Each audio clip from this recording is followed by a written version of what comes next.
So for different practices, I looked at online and blended learning digital tools. It's something that I'm passionate about is finding good tools that are worthwhile, um, but also thinking about now how things can be turned into distance learning the next couple weeks. I wanted to dig into those a little bit deeper, but it's important to find ones that can be easily accessed and used by students. You don't want parents having to go through all these loopholes just to log their kids into different accounts. So these are tools that I think might be worthwhile to use in the next couple weeks. The first one is Edpuzzle. Through Edpuzzle, you can create self-paced interactive video lessons.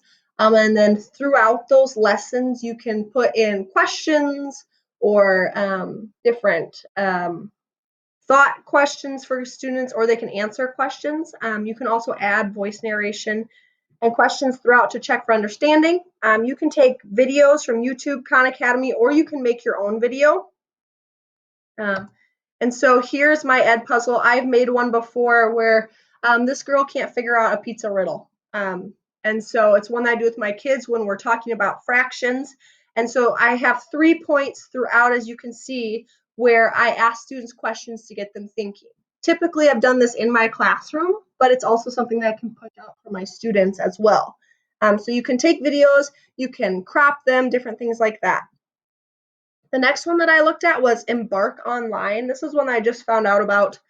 It's an online collection organized by math standards to be used independently or in blended learning settings. And so if you go into it, you can see topics, but then under each topic, they have games, they have videos, worksheets, exit tickets, slideshows, and they show you how to solve things. So I looked at the one for 4th grade fractions because it's what I'm just finishing up. And so here they have all these different resources that you can do and Google Documents that go with each topic. And so this is something that some schools in the Sioux Falls area use as their math so that students can move at the pace that they want. And so this is a really helpful tool to help students in specific areas that they need. You can also see that it has some Go Formative exit tickets and some flip charts and things like that. The next one I looked at was BlendSpace. This was a new one I just learned about, but it's an online library of instructional videos, worksheets, quizzes, and other documents. And it's really cool because you can combine videos and worksheets into one lesson and push out the whole lesson to share with students.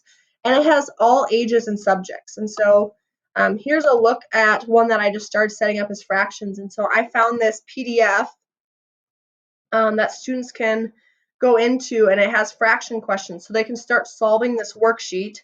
And then I also have this one, which this one's already set up as a lesson. And so it has videos and worksheets and math games that students can right away start jumping into this lesson all about fractions. So it basically creates a whole lesson for you to push out.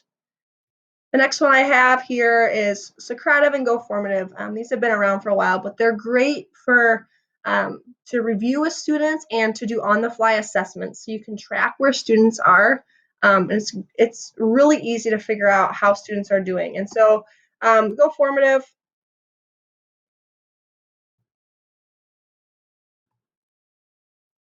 Go Formative is super easy. You can just make these formatives. You can organize them by folder, but if you go in, you can just ask students really simple questions and check to see what their understanding is. And have the correct answers and push out the scores right away just to see where they're at. Socrative is similar to that. There's these quick ones that you can do, or you can have ones that you set up ahead of time. And so as we kind of go into this unknown where we don't really know what teaching is going to look like the next couple of weeks, hopefully these are some helpful tools for you to use.